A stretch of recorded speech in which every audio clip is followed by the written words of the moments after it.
Number 1 Congress न्याय समावेश रे राहुल का मंतव्य ओडिशा को चलाउचंती पांड्यान। एबे ओडिशा रे बीजेडी बीजेपी रो बाहागर होईची। उभय दल एकाठी मिसिकी अछंती। उभय दल ओडिशा रो जनता को पाने देइचंती। नवीन बाबू किछि लोकन को नै सरकार चलाउचंती। एहार फायदा किछि लोकन को मिलुची। ओडिशा को पांड्यान चलाउचंती। एकथा कही बीजेडी सरकार उपरे बर्षिचंती कांग्रेस नेता राहुल गांधी। से आहुरी कहिचंती पहली नौकरी पक्की योजना आनिब कांग्रेस। समस्त बेकार युवक युवती को चाकरी ग्यारंटी देउछु। सरकार को कहीं चाकरी मागिले निश्चित चाकरी मिलिबो। चाकरी मागिबा क्षणी वर्षक पई अप्रेंटिसशिप दिया जिवो। देशर सबु गरीब परिवार जणे जणे महिला को बछा जिवो। उक्त महिला बैंक खाता को 1 लाख टंका प्रदान करा जिवो।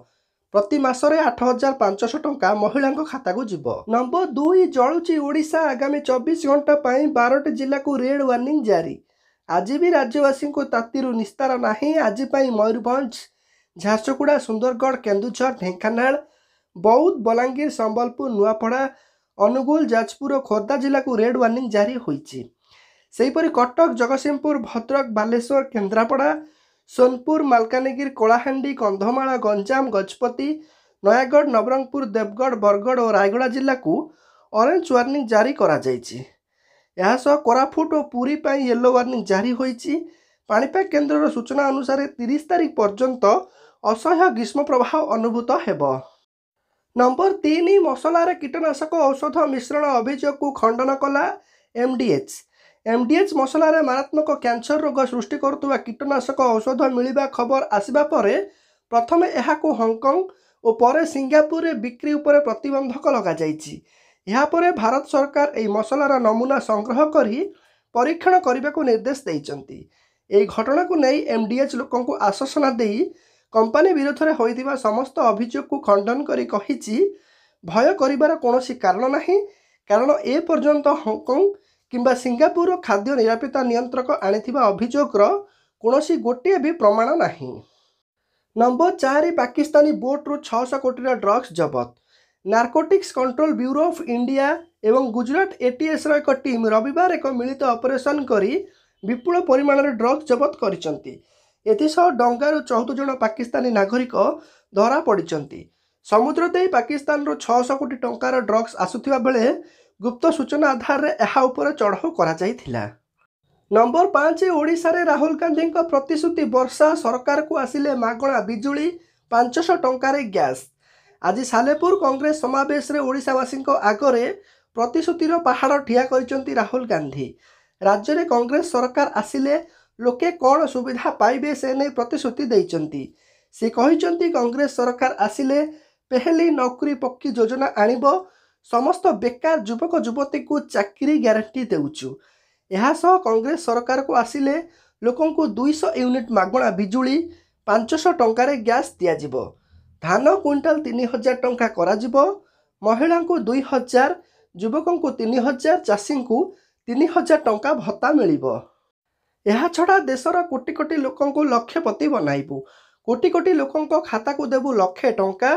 कमिशन बसाइबु। चाषी ऋण छाड़ करिबु। आशा और अंगनवाड़ी दीदी पारिश्रमिक 2 गुणा करने सह मनरेगा मजूरी 400 टंका करिबो कांग्रेस।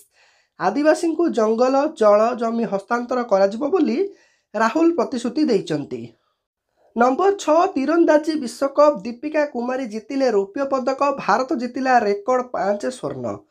सांघाई रे खेला जाउतिबा तीरंदाजी विश्वकप रे विश्वर पूर्वतन 1 नंबर खिलाड़ी दीपिका कुमारी रौप्य पदक जीतिचंती।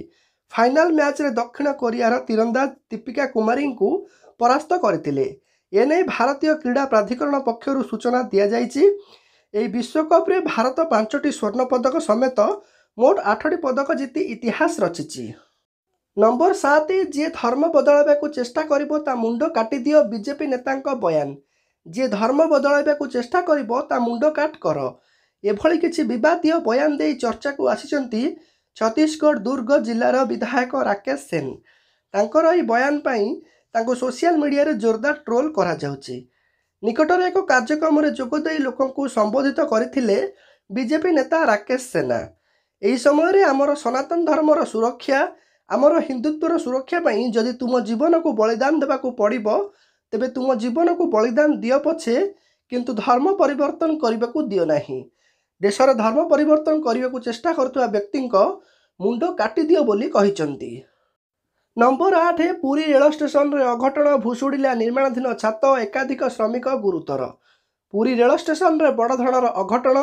ରେଳ ଷ୍ଟେସନରେ ନିର୍ମାଣାଧୀନ କୋଠା ଭୁଶୁଡ଼ିଛି, ଯାହାଫଳରେ ଏହି ଦୁର୍ଘଟଣାରେ 2 ଜଣ ଶ୍ରମିକ ଗୁରୁତର ହୋଇଛନ୍ତି। ଗୁରୁତର ଅବସ୍ଥାରେ ଉଭୟ ଶ୍ରମିକଙ୍କୁ ସଦର ମୁଖ୍ୟ ଚିକିତ୍ସାଳୟରେ ଭର୍ତ୍ତି କରାଯାଇଛି। ଘଟଣାସ୍ଥଳରେ ଅଗ୍ନିଶମ ବାହିନୀ, ଜିଆର୍ପି ଏବଂ ଆର୍ପିଏଫ୍ ବାହିନୀ ମୁତୟନ ରହିଛନ୍ତି। ଏବେ କିଛି ଶ୍ରମିକ ଫସି ରହିଥିବା ଆଶଙ୍କା କରାଯାଉଛି। ନମ୍ବର 9 ନିର୍ବାଚନ ବେଳେ ରାଜଧାନୀରୁ କାରରୁ ଜବତ ହେଲା 3,60,000 ଟଙ୍କା। ଭୁବନେଶ୍ୱର ଚନ୍ଦ୍ରଶେଖରପୁର ଓମଫେଡ୍ ଛକରେ ନାଇଟ୍ ପେଟ୍ରୋଲିଂ ବେଳେ ଏକ ଧଳା ରଙ୍ଗର କାରରୁ ଜବତ ହୋଇଛି ଟଙ୍କା। ନିର୍ବାଚନ ପୂର୍ବରୁ ରାଜଧାନୀରେ ଏ ହେଉଛି ପ୍ରଥମ ଜବତ ହୋଇଥିବା ଟଙ୍କା। ଚନ୍ଦଙ୍କା ଅଞ୍ଚଳର ଜଣେ ବ୍ୟବସାୟୀ ଜ୍ୟୋତିପ୍ରକାଶ ସିଂଙ୍କ ପାଖରୁ ଏହି ନଗଦ ଟଙ୍କା ଜବତ କରିଛି ଚନ୍ଦ୍ରଶେଖର ଥାନା ପୁଲିସ। ତେବେ ଏହି ଟଙ୍କା କେଉଁଠୁ ଆସୁଥିଲା, କାହିଁକି ଆସୁଥିଲା ଏବଂ ଏହି ଟଙ୍କା ପଛର ରହସ୍ୟ କ'ଣ, ତାକୁ ନେଇ ଛାନଭିନ୍ ଆରମ୍ଭ କରିଛି ପୁଲିସ। ଗାଡ଼ି ଚଳାଉଥିବା ମାଲିକଙ୍କୁ ପଚରାଉଚରା ପରେ ପୁଲିସ ଛାଡ଼ି ଦେଇଛି। ଗାଡ଼ି ଏବଂ ଟଙ୍କାକୁ ନେଇ ଖୋଳତାଡ଼ ଜାରି ରହିଥିବା ପୁଲିସ କମିଶନର କହିଛନ୍ତି। ନମ୍ବର 10 ସିଏମଙ୍କ ନିକଟରେ ଫେରାଦ ହେଲା ବିଜେଡି। ରାଜ୍ୟ ମୁଖ୍ୟ ନିର୍ବାଚନ ଅଧିକାରୀଙ୍କ ନିକଟରେ ଫେରାଦ ବିଜୁ ଜନତା ଦଳ। ସ୍ୱଚ୍ଛ, ଅବାଧ, ନିରପେକ୍ଷ ନିର୍ବାଚନରେ ବାଧକ ସାଜିଛି ଭାରତୀୟ ଜନତା ପାର୍ଟି। ବାରମ୍ବାର ନିର୍ବାଚନ ଆଚରଣ ବିଧି ଉଲ୍ଲଂଘନ କରି ଚାଲିଛି ବିଜେପି। ସ୍କୁଲ ପଢ଼ୁଥିବା ଛୋଟ ପିଲାଙ୍କୁ ବି ଦଳୀୟ କାର୍ଯ୍ୟରେ ଲଗାଉଛି ବିଜେପି। ପଦ୍ମକେଶରୀପୁରରେ ବିଜେପିର ଭୁବନେଶ୍ୱର ସଂସଦୀୟ କ୍ଷେତ୍ର ପ୍ରାର୍ଥୀ ଅପରାଜିତା ଷଡ଼ଙ୍ଗୀ ଖୋଲାଖୋଲି ଆଚରଣ ବିଧି ଉଲ୍ଲଂଘନ କରିଥିବା ବିଜେଡି ଅଭିଯୋଗ କରିଛି। ଚେୟାର ଫିଲ୍ଅପ୍ କରିବା ପାଇଁ ଛୋଟ ପିଲାଙ୍କୁ ବ୍ୟବହାର କରାଯାଉଛି। କେବଳ ଅପରାଜିତା ନୁହନ୍ତି, ବ୍ରହ୍ମପୁର ସାଂସଦ ପ୍ରଦୀପ ପାଣିଗ୍ରାହୀ, ବୈଜୟନ୍ତ ପଣ୍ଡା ମଧ୍ୟ ବାରମ୍ବାର ଆଚରଣ ବିଧି ଉଲ୍ଲଂଘନ କରିଆସୁଛନ୍ତି। ଏହି ସମ୍ବେଦନଶୀଳ ଘଟଣାକୁ ମୁଖ୍ୟ ନିର୍ବାଚନ ଅଧିକାରୀଙ୍କ ଦୃଷ୍ଟି ଆକର୍ଷଣ କରିବା ସହିତ ସ୍ୱତନ୍ତ୍ର ଗାଇଡଲାଇନ୍ ଆଣିବାକୁ ଅନୁରୋଧ କରିଛନ୍ତି ବିଜେଡି ପ୍ରତିନିଧି। ନମ୍ବର 11 ଗ୍ୟାରିଙ୍କୁ କୋଚ୍ କଲା ପାକିସ୍ତାନ। ନୂଆ କୋଚ୍କୁ ନିଯୁକ୍ତ କରିଛି ପାକିସ୍ତାନ। 2011 ବିଶ୍ୱକପ୍ରେ ଭାରତର କୋଚ୍ ଥିବା ଗ୍ୟାରି କଷ୍ଟେନ୍ଙ୍କୁ କୋଚ୍ ଭାବେ ନିଯୁକ୍ତ କରିଛି ପାକିସ୍ତାନ। ଦୀର୍ଘଦିନ ଧରି କୋଚ୍ ପଦବୀକୁ ନେଇ ଲାଗି ରହିଥିବା ବିବାଦ ଭିତରେ ନୂଆ କୋଚ୍ ନିଯୁକ୍ତି ହୋଇଛନ୍ତି। ରବିବାର ଏକ ପ୍ରେସ୍ କନଫରେନ୍ସ ମାଧ୍ୟମରେ ପାକିସ୍ତାନର ନୂଆ ପ୍ରମୁଖ ମୋହସେନ ନକିବ୍ ଏହି ଘୋଷଣା କରିଛନ୍ତି। ମେ ମାସରେ ପାକିସ୍ତାନ ଇଂଲଣ୍ଡ ବିପକ୍ଷରେ ସିରିଜ୍ ଖେଳିବାକୁ ଯାଉଛି। ତେବେ ଗ୍ୟାରି କଷ୍ଟେନ୍ ଏହି ସିରିଜ୍ରୁ ନିଜର କାର୍ଯ୍ୟ ଆରମ୍ଭ କରିବେ। 2 ବର୍ଷ ପାଇଁ ଚୁକ୍ତିନାମା କରାଯାଇଛି। ନମ୍ବର 12 ଗାଇକୋଡାଙ୍କୁ ଧୋନିଙ୍କ ଚେତାବନୀ। ଆଇପିଏଲ୍ରେ 5 ଥର ଚାମ୍ପିୟନ ହୋଇଥିବା ଚେନ୍ନାଇ ସୁପର କିଙ୍ଗସ୍ ଚଳିତ ବର୍ଷ ମଧ୍ୟମ ଧରଣର ପ୍ରଦର୍ଶନ ଜାରି ରଖିଛି। 9ଟି ମ୍ୟାଚରୁ 5 ପରାଜୟ ସହ ପଏଣ୍ଟ ଟେବୁଲର ଷଷ୍ଠ ସ୍ଥାନରେ ରହିଛି। ତେବେ ଚଳିତ ବର୍ଷ ଆରମ୍ଭରୁ ଧୋନି ଗାଇକୋଡାଙ୍କୁ ଅଧିନାୟକ ପଦ ଛାଡ଼ିଛନ୍ତି। ମାତ୍ର ୱିକେଟ୍ ପଛପଟେ ଧୋନି ସମସ୍ତ ଦାୟିତ୍ୱ ତୁଲାଉଛନ୍ତି। ତେବେ ଧୋନିଙ୍କ ଇସାରାରେ ଗାଇକୋଡା ନିଷ୍ପତ୍ତି ନେଉଥିବା ବେଳେ କିଛି ନିଷ୍ପତ୍ତି ନିଜେ ନିଅନ୍ତୁ ବୋଲି ଗାଇକୋଡାଙ୍କୁ ଚେତାବନୀ ଦେଇଛନ୍ତି ଧୋନି। ଫିଲ୍ଡରେ ଅଧିନାୟକ ନିଷ୍ପତ୍ତି ମ୍ୟାଚ୍ ବିଜୟ ପରାଜୟ ଉପରେ ନିର୍ଭର କରେ, ଏଣୁ ସବୁବେଳେ ଭାବିଚିନ୍ତି ନିଷ୍ପତ୍ତି ନେବାକୁ ପଡ଼ିବ ବୋଲି ମାହି କହିଛନ୍ତି। ନମ୍ବର 13 ନିଲାମ ହେଲା ଟାଇଟାନିକ୍ରୁ ମିଳିଥିବା ପକେଟ୍ ଘଡ଼ି। 112 ବର୍ଷ ତଳେ ବୁଡ଼ି ଯାଇଥିବା ତତ୍କାଳୀନ ବିଶ୍ୱର ସର୍ବବୃହତ୍ ଟାଇଟାନିକ୍ ଜାହାଜରେ ଯାଉଥିବା ସବୁଠାରୁ ଧନୀ ବ୍ୟକ୍ତିଙ୍କ ପକେଟ୍ ଘଡ଼ି ନିଲାମ ହୋଇଛି। ଏହା ପ୍ରାୟ 1.1 ନିୟୁତ ଆମେରିକୀୟ ଡଲାରରେ ନିଲାମ ହୋଇଛି। ନିଲାମକାରୀ ଆଣ୍ଡ୍ରିଉ ଆଲ୍ଡ୍ରିଚ୍ ଏହି ବିକ୍ରିକୁ ଏକ ବିଶ୍ୱ ରେକର୍ଡ ବୋଲି ବର୍ଣ୍ଣନା କରିଛନ୍ତି।